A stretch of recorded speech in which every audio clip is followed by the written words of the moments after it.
बदलापूर नगरपालिकेच्या सर्वसाधारण सभेत शिवसेना आणि राष्ट्रवादीच्या सदस्यांमध्ये जोरदार हमरीतुमरी झाली। शिक्षक आमदार ज्ञानेश्वर म्हात्रे यांच्या पत्रावरून राष्ट्रवादी काँग्रेसचे स्वीकृत नगरसेवक प्रभाकर पाटील यांनी आक्षेपार्ह विधान केल्यामुळे म्हात्रे यांचे भाऊ आणि नगरसेवक वामन म्हात्रे तसंच तुकाराम म्हात्रे चांगलेच संतापले। त्यातूनच भर सभागृहात जोरदार हमरीतुमरी झाली। त्याचे पडसाद पालिकेच्या आवारात पाहायला मिळाले। शिवसेनेच्या कार्यकर्त्यांनी मोठ्या प्रमाणात गर्दी करत पोलिसांसमोरच गोंधळ घातला। त्यामुळे या ठिकाणी काही काळ तणावाचं वातावरण निर्माण झालं होतं।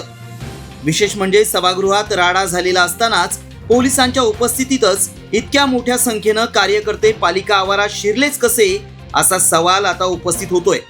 त्यातून बदलापूर पोलिसांची निष्क्रियता पुन्हा एकदा समोर आली आहे। दरम्यान वातावरण तापलेलं असतानाच नगराध्यक्षा रुचिता घोरपडे यांनी मध्यस्थी करत हा वाद मिटवला।